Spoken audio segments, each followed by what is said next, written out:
The film is set in 1987 when racism against black people in America was very high, especially in Alabama. A man named Walter McMillian was arrested by the police. He was sentenced to death by the court for the murder of Rhonda Morrison, a crime he did not commit. Walter was detained until his execution. A Harvard law student named Brian Stevenson was interning at a prison in Georgia.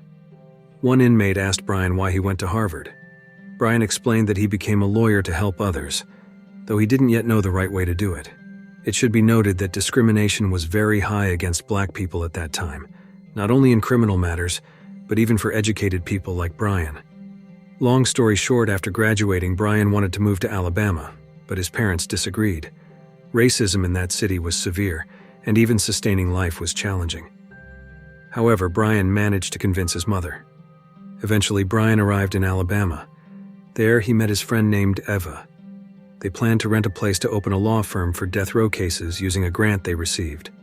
However, problems arose again. The landlord suddenly canceled the agreement unilaterally. The first reason was that they were opening a law firm for death row inmates, and the second was clearly because Brian was black. Because of this, Brian temporarily stayed at Eva's house and ran their business from there. Another day, Brian went to the death row prison. The prison was heavily guarded by very cruel guards. Brian was asked to leave all his clothes before being allowed in. This was unfair because lawyers should not have to be searched. Brian felt humiliated by this treatment. There, Brian met his clients. Most of them were inmates abandoned by their lawyers. One of them was a Vietnam War veteran, Richardson. He was sentenced for bombing, which he obviously did not intend to do. As a soldier who was the only one to survive an attack in Vietnam, he had untreated PTSD. Brian's task was to help them avoid the death penalty because, no matter what they did, their lives still had meaning. Eventually, Brian met Walter McMillian. He was also abandoned by his lawyer because he ran out of money. Walter no longer trusted lawyers. Previously, he had been promised an appeal to the Supreme Court and a retrial, but those were just empty promises. According to Walter, black people were treated carelessly. They were pressured and then scapegoated just like that. Baseless accusations and false testimonies to pin crimes on black people were common. He believed there would be no justice for black people. Finally, he rejected Brian because he thought Brian couldn't fight the corrupt people in power. At Eva's house, Brian examined the inmates' files without sleeping. Brian told Eva that there were anomalies in Walter's case. He believed Walter was innocent. Walter was made a suspect based only on the statement of a criminal named Ralph Myers, who was also facing different charges at the time. Additionally, a person named Bill Hooks saw Walter's car across the street at the time of the murder. Eva suspected that because the police couldn't solve the murder case, they made Walter a false suspect and coerced Ralph Myers into giving false testimony in exchange for a reduced sentence. Because of this, the next day Brian went to the prosecutor named Tommy Chapman. He expressed doubts about Walter's case and presented the suspicious files. However, Tommy rejected Brian's request because the judge had sentenced Walter to death, and it was his duty to respect that decision. Brian replied that it was his duty to fight for his client's justice. On his way back, Brian took the time to visit Walter's family. They lived in a settlement far from the main road with a group of black people. Brian met Walter's wife, Minnie. Inside the house, Brian was surprised to see many neighbors gathered to hear his explanation. One of them said Walter was innocent. At that time, they were grilling fish to raise funds for the church. For the event, they spread information throughout the city. Everyone worked from morning until night, including Walter. Many people were with Walter at that time. The reason Walter could be accused was not without cause. Long before this incident, Walter had trouble with the police because he was playing around with a white woman. Her angry husband spread the story to everyone. People didn't protest when Walter was accused of being a robber, a drug dealer, or even a drug lord. It was one form of character assassination against black people, said an elder there. Brian said he would help Walter's case without his family having to pay a single cent. After that, John, Walter's son, took Brian to meet his friend named Darnell. Darnell knew that his father was innocent. Darnell said that he and Bill worked at the same place. At the time of the incident, he and Bill were at work from morning until noon. According to him, Bill gave false testimony about Walter's car near the crime scene. Bill was arrested by the police for car theft. The police would release him without charges as long as Bill gave false testimony. Brian persuaded Darnell to sign a testimony to reopen Walter's case. Initially, Darnell refused, but after being persuaded by Brian, Darnell finally agreed to be a witness. On another day, Brian met Walter in prison. Walter was impressed with Brian's effort to meet his family and neighbors. He began to trust Brian. Brian reported the progress of his investigation to reopen the trial. Since Brian knew his family, Walter asked what motivated Brian to become a lawyer and do all this without being paid a cent. Brian said that his grandfather was killed, but no one cared. Brian thought that if no one cared about black people, even their deaths were considered ordinary. After hearing Brian's story, Walter finally agreed to let Brian be his lawyer. In prison, Walter heard that Richardson's execution date had been set. Walter asked Richardson not to give up because they now had Brian. Richardson said that even though he went to war to defend the country, now he was discarded as if he was worthless. The PTSD he experienced was caused by war trauma, after he was the only one who survived the attack. He should have been put in a hospital and received treatment. Even in court, there was no presentation explaining that he was a veteran suffering from PTSD. Severe racism against black people occurred that year. That night, Eva received a threatening call about a bomb in her house. The threat made Eva scared. After the police checked, nothing was found. Because of this incident, Brian did not blame Eva if she wanted to leave the case. However, Eva stood her ground. She said she would continue to fight for what she believed was right.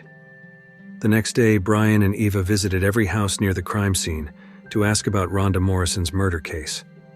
No one wanted to help after they knew it was to reopen Walter's case. Finally, a former police officer who found the victim's body first came forward. Eva also found a flyer made by Walter's family about the fish grill event to raise funds for the church. It could be used as evidence. In their investigation, Brian said the house to be used as their law firm office was ready. The office was named Equal Justice Initiative. From there, they started their efforts.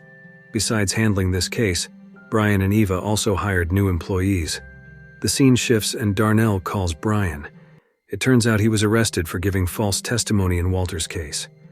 Brian asks Darnell for time to dismiss the charges, but Darnell is scared and believes Brian won't be able to win against the powerful people. Darnell refuses to help and asks Brian to apologize to Walter's family.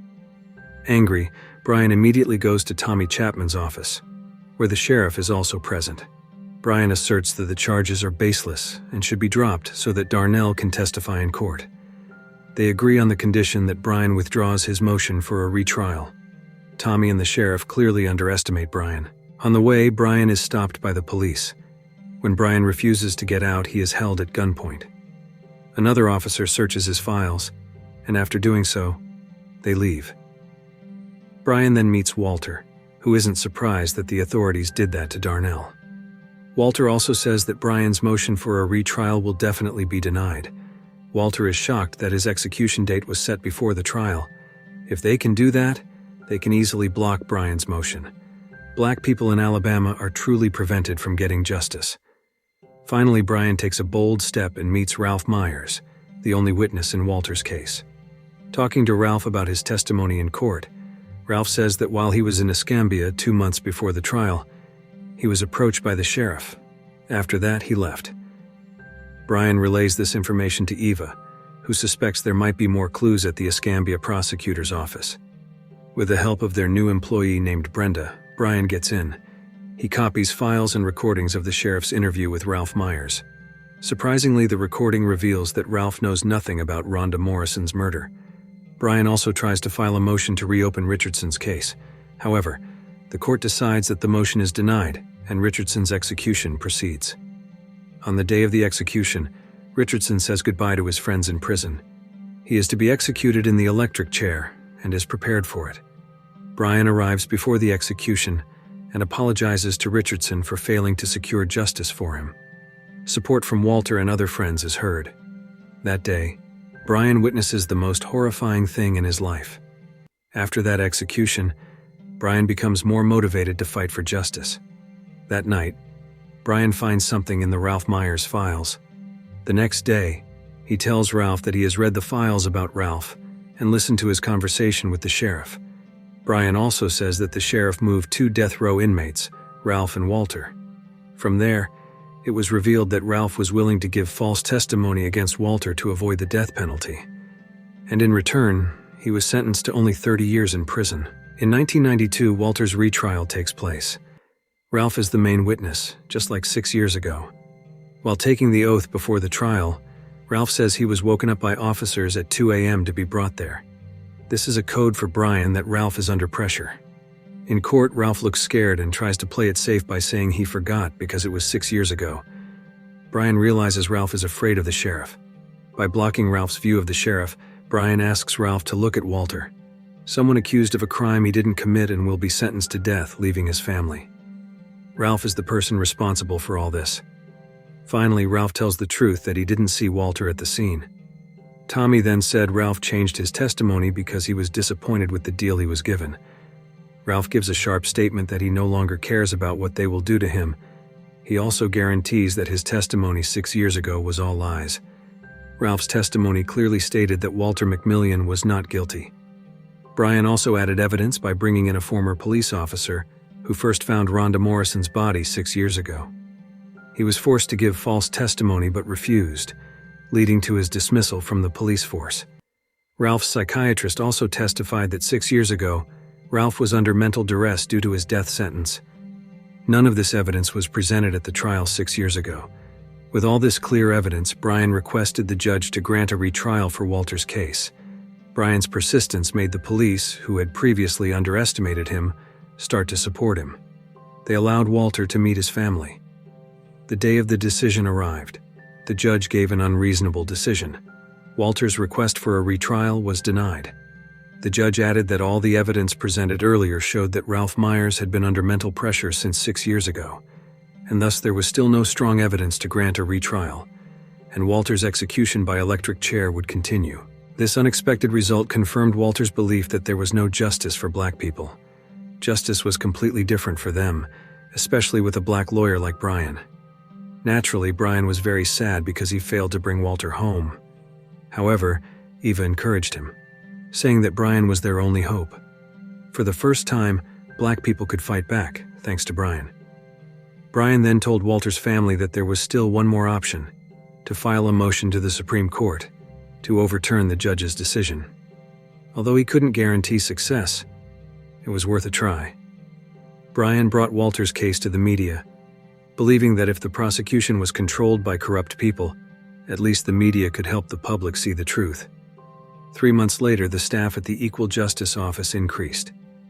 Brian received a call from the Supreme Court stating that the judge's decision was overturned and Walter's retrial was granted. Brian was interviewed by journalists, and he said that Walter would be free because he was indeed innocent, while Tommy, the prosecutor, remained silent when interviewed. The struggle for justice continued. Tommy sent a motion file containing a request to postpone the trial because he would conduct a new investigation.